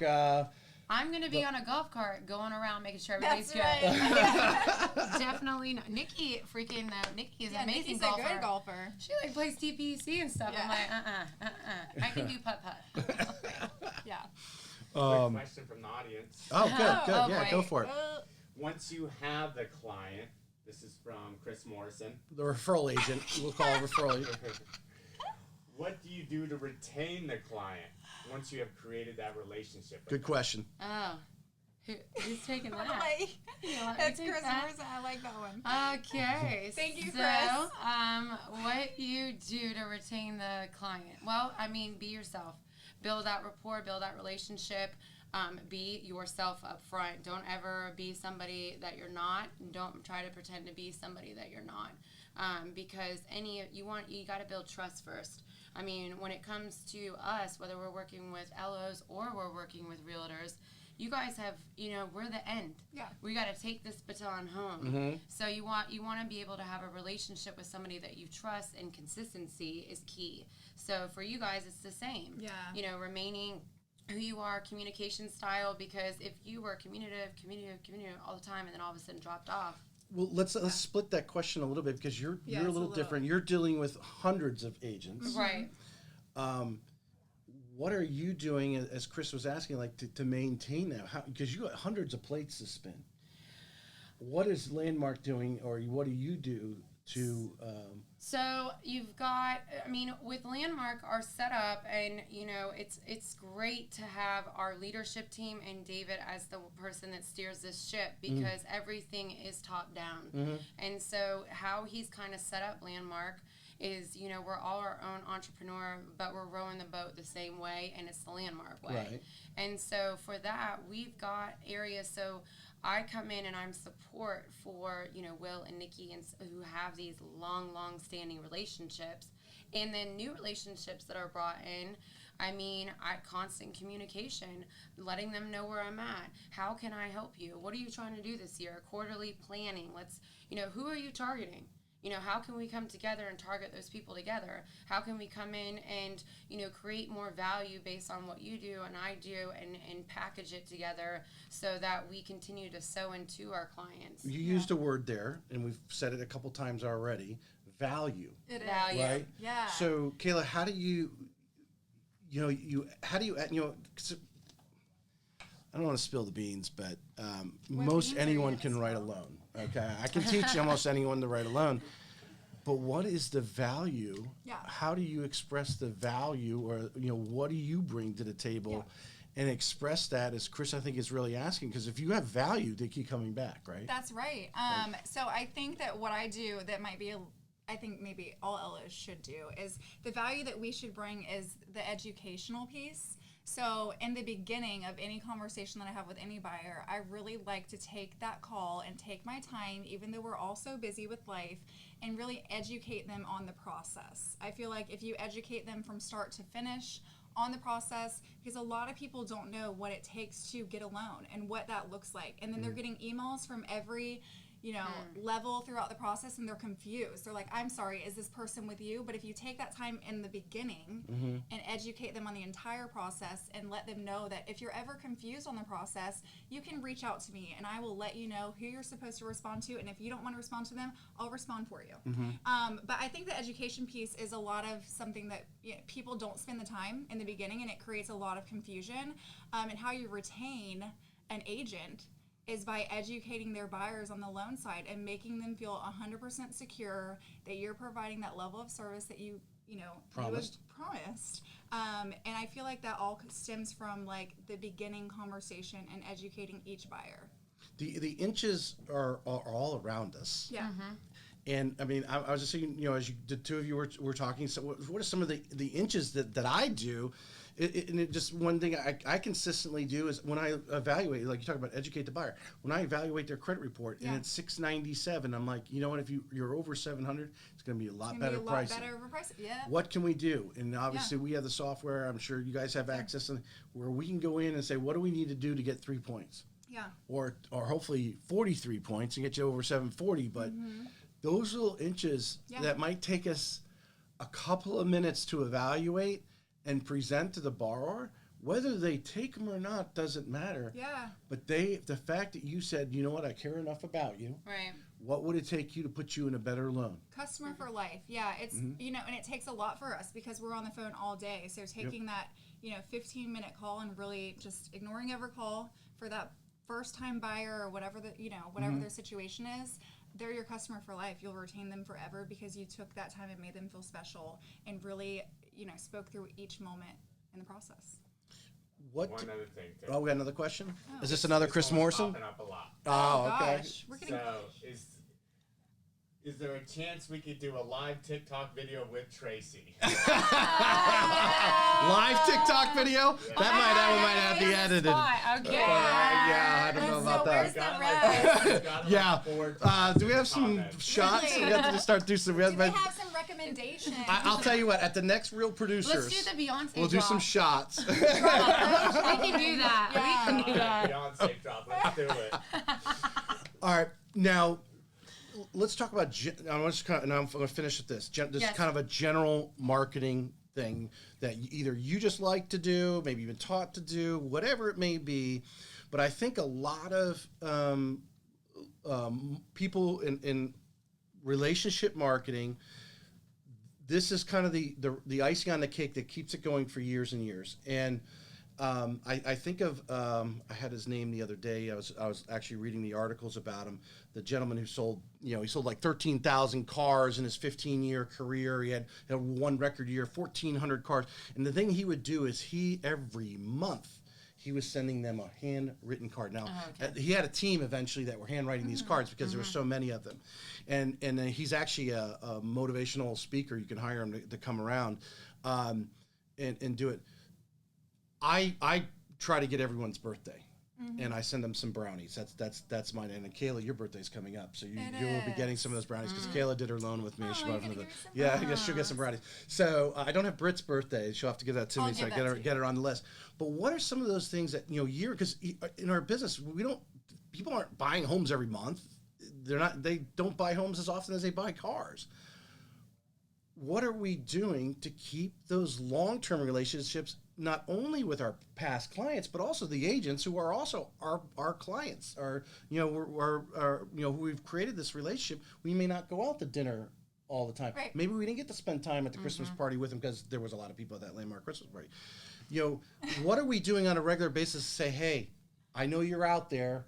Remember me? I still love you. I still think about you. Oh, yeah. But you don't interact with them. Yeah. What do you do? Online. Online is like the fastest. I mean, I was going to say, like, for her and I, for some of the agents that we both have a really strong rapport with, we send them funny videos all the time. Like, I'll send them a text message, Erica, and I'm, like, making a video, and I just, just letting them know, like, I'm thinking about you, I've been busy, or you've been busy, and we haven't been able to connect. Video interaction, I think, is amazing. I don't think we utilize it enough because you can see my facial expressions. You can see my body language. Like, I'm missing you right now, or I wish that you were around, or that I could connect with you, or, you can see that I'm smiling. All of that translates. And so just sending them a little video text just saying, hey, I recently saw online, like, so-and-so hit their goal.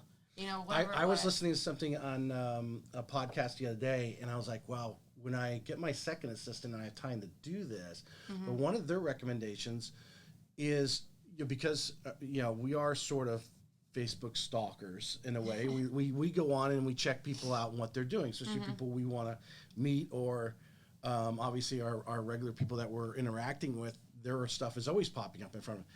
Is to actually say something of meaning. Yeah, absolutely. Hey, that's a great outfit that you have on. Oh, yeah. Kayla, that was such a funny dance. That was so great. Where were you at when you were doing that?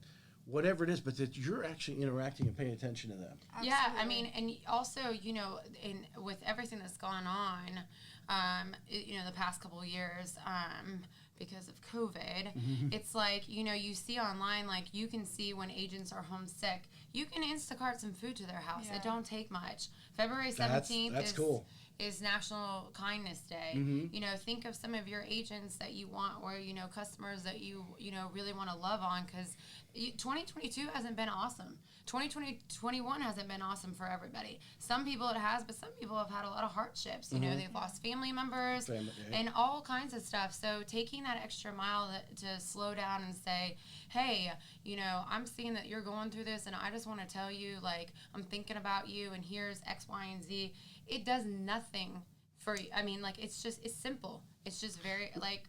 One of the things that I try to do, and I want to do more of it, is, again, the handwritten cards is actually above email. Yeah. And the list I of believe that. creating that one-on-one face-to-face, that's obviously number one, but sometimes just writing that card saying, hey, I'm thinking about you, whatever, and someone just, you got to realize someone opens that, and, like, you get someone to laugh at your TikTok dance.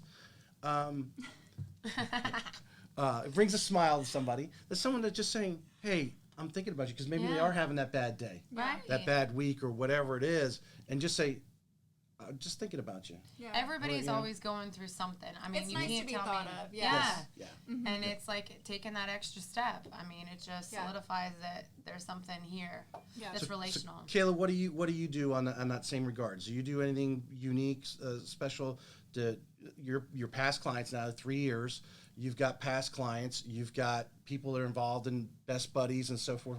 What do you do to stay top of mind on them? So I like to partner with my agents on certain things for past customers, and then. So you reach out to the agent that actually was on that deal. Yeah. So my preferred agent. So we will kind of coordinate something throughout the year, and then as far as my agents, I love doing little touches because I'm a giver. I love giving, even if it's something small, just to be thought of is so special. As far as like customers that I've had for this year, I did a coffee day where you can come and have coffee on me. You just said and show my up at the team just showed Starbucks up there and on promoted it, and it 210 and yes, and it was like, it turned out to be so How many great. people showed up? There was, I mean, probably over 20. It was shocking because I didn't really promote it. It was kind of like the first one that I did. But I want to do more I've stuff heard like people that. doing that. I always wondered It if is so great. Everyone, we did like a 2-hour window, and people stayed to hang out and talk. I mean, it was like a social thing. You know, Cool. it was like maybe a mom that was at home that just came by, you know, before she went to work. It was amazing. So I want to do more stuff like that because I do think it's so special to be thought of. And as LOs, it is hard for us to kind of be creative because the agents do that on the front end a lot. Yeah. And so partnering with your agents that you work with a lot is a special thing too. But yeah, I mean, that was so cool. We just like invited everybody out, and I feel like I'll do it more like, you know, specific. But Well, it obviously worked. To have 20 people show up Yeah. to something like that, yeah. you know, was probably in the morning, right? You're having coffee or whatever, and to stop by and then actually hang out. That says a Hang lot. out. I thought, oh my gosh, they're just gonna pop in and come. No, they're hanging out. Yeah. And I think That's I a maybe tip bought right two there. of them, like another coffee. That's They a were super there. valuable Yeah. tip right there. Yeah. That's really awesome. Yeah. Guys, that's really all that I've had. We've gone an hour and 40 minutes. Wow. I may have to split this into 2 audio podcasts. Let's and Daniel, maybe get this on video. Let's do this, and we'll kind of do some closing thoughts. Okay. All right. Brit, we'll take you because I want to put this as part as my my presentation this week. Maybe we blend this little video in. We're talking to a room full of loan officers. Okay. All right. And we're talking about relationship marketing. We talked, and these are all actually every part that we talked about are the 3 parts of my meeting next week. Leveraging the inches around us, creating those relationships. I mean, because the bottom line is relationship marketing. So take a few minutes and address Daniel on the camera. In your eyes, the importance of leveraging every inch around you. And just creating that relationship and what it means to you. Maybe you can tip on, you know what, I'm really not good at this right now, but I'm working on getting better at that because I want that to be part of my repertoire. Because one part I do have in my presentation is personal development. Going to a training or reading a book, learning what someone else is doing, how they did it. You know, obviously having you 2 in here has given me ideas. You know, in the interaction, hopefully some of the people on Facebook have got some information from us that they may put in their game. So take a moment, think about that. We're addressing loan officers on relationship marketing, leveraging whatever subject there you want to go off on. The importance of it I would think would we all agree, consistency, the social media aspect to me is so easy and it doesn't cost anything. Right. I mean, you can do that anywhere. Right. You're out to dinner, you're standing in a line somewhere, just do something, TikTok dance or what, it doesn't matter. But I'm ad-libbing here because I'm giving you guys time to think through it. Yeah. So, Okay, you're good. all right. Good. Who's ready first? I'm ready. I'll go. You're ready? Okay. Okay. So I'm going to introduce. So my audience here, this is my third-party credibility today. Okay. Brit, she's very good. That's all she does is marketing. Relationship marketing is the bottom line of what you do. Would you agree? It is. All right. Okay, so what I would say based on everything is the key is to be comfortable in your own skin, and all of that creates a ripple effect. For myself this year, reading books is really on my list. I got invited to this really cool convention at the beginning of the year. All these top people speaking that were financial advisors for everybody that you want to be a financial advisor for. And then Shaq got up and spoke, and it was just, my mind was blown on these people because they were simplifying. It's be kind. I mean, really the biggest thing that we want to see in 2022 in the business is to be kind, because we're all working together towards the same thing. Have respect for yourself, have respect for others, figure out ways that you can help them. Social media is a huge tool. It's something that can bring us all together. Being communicative, being consistent in how you interact, consistent in your emails, consistent to the people that work with you, consistent to those that you want to work with, inside your company, outside of your company. Transparency and communication is key, and that's going to take you to the next level, I think. Would you summarize that? This is how I think, and that the be kind thing actually triggered this thought. Have you made someone smile today? Right, Have you made someone absolutely. laugh today? Yeah. How important that It's is. not. Yeah, and I mean, don't take things there's so much seriousness. Yeah. I mean, honestly, like, I always go back to one of my favorite movies was Patch Adams. Robin Williams was in it, and it was all about a doctor that was trying to, breathe life into his patients. He's trying to save their lives, but a lot of times he didn't know if he could or not, but he could make their day a better day. And so if you take that even on days where you get up and you're like, God, the weather, we've been feeling that as Floridians. But you go and you choose that mindset from the beginning of your day and carry it on out. You have the path to choose how you interact with people. And that goes in your personal friendships and beyond. And in this industry, it's a word of mouth industry. You have a reputation no matter what. And, the closer somebody gets to you, but you're perceived and looked at on many, many different layers. And you always want to be consistent, because anybody that sniffs something out that's not that, they're like, I don't want to touch that with a 10-foot pole. So, it's an inward reflection that's an outward Work on yourself. Is that what you're coming to? representation. Absolutely. So I'm studying some videos to put into my presentation for next week. Mm-hmm. And I came on this Jim Rome video. Okay. And he is exactly talking about that. Mm-hmm. He said he was at a job, and his mentor or whatever saying, the guy's like, well, this is only as much as they could pay you. Well, is it? I mean, other people are making more money in the company, so is it as much as they could pay you? And the guy's like, well, yeah, and it's no, because we're always trying to change everybody else. Right. Start with yourself, Correct. with what you're talking about. Maybe it's just how you smile when you come in the room. How you Right. say hi. Do you say hi to people you walk by? Right. I try to make eye contact with anybody that I'm walking by. I look at me because I want to see if they're having pain. Hopefully, maybe I say hi to them or open the door for them is my little bit for the day that gets them by. Yeah. Right? That's so It's, good. I mean, those reels, you watch those reels on Instagram, I'm crying. You're This guy's smiling, like, I know. laughing. It's like, you look so beautiful Yeah. today, and she's just crying, and Yeah. I'm like, I'm crying too. Yeah. Why would you not want to do that? Yeah. All right, we're going to turn it over to Kayla. Okay. So, audience, Kayla is only been in the business 3 years, but she's very successful is what she's doing. If you follow her on Facebook, we'll get you that information. Obviously, follow Brit and see the different things that they are doing actively, which they're always showing pictures of them with their agents, with their friends, with their kids. It's consistent.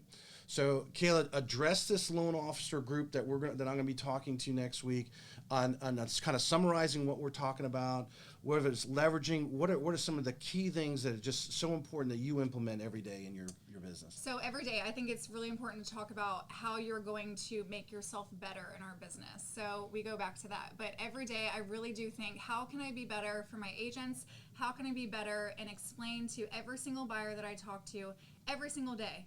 At the end of the day, if you're not tired from putting yourself out there and doing something to make someone feel special, you're not doing anything. So what I carry into my business is really my word for the year, and Brit and I talk about, she's kind of guided me to have a word for the year, is feeling empowered. If you're not empowering someone or uplifting them, we can utilize that in our business, then you're not doing anything. So I really love that, and I'm going to do that and continue to do that with charities and putting myself out there. But, every single day, put yourself out there. Marketing. Gosh, marketing is like a big ticket. If you're not making yourself uncomfortable, then you're not doing anything in our business. You have to put yourself out there and meet. I have a marketing person that's amazing. I don't know what I'm doing as far as marketing. I just know that I need to put myself out there, and I sit down with her weekly and come up with a game plan and vomit everything that I think I need to do, from the reels that I've watched, from marketing that I've seen online, from a successful LO, they're doing something. I don't know everything, and that's the key to this business. And you can't do everything. You can't do Yeah. everything. You got to feel what's in your lane. You have to use your support. And Right. so I use my support every single day. I don't know everything. So I use my mentor, Scott and Wade. Like, if I don't know something on a loan, I will call them very quickly and get the answer. You can't know everything and be successful at the same time. So, I mean. So summarize some of just maybe a couple things, or maybe something you did recently. When we talked about facts tell, stories sells, how you are impacting your borrowers as well as your not necessarily both. I mean, but what do you do simply just on a regular basis to impact them, to hit them in the heart? Hit them in the heart. Yeah. That's Well, you're creating a relationship. You know what I'm saying? Make someone laugh or smile. I mean, that's hitting someone in the heart to me. I know. You know what I'm talking about. Okay. I mean, I really try to. It's very hard as an LO for someone to really get to know you, right? Because you're on the phone. It's very phone transactional. So when you're talking to a buyer, when you're talking to an agent, I really want them to know that I'm not a robot. So I really like to get to know them on a personal level and make them feel completely comfortable with sharing whatever it is that's going on in their lives and how I can help them. So I really like to take that initial conversation and make them feel special, getting to know them, asking them questions about themselves and their family, and then figuring out how you can help them and set them up for success with a mortgage. Gosh, we're touching people Well, with because mortgages. we can think it's all technical, Yes. but really it's not. It's not.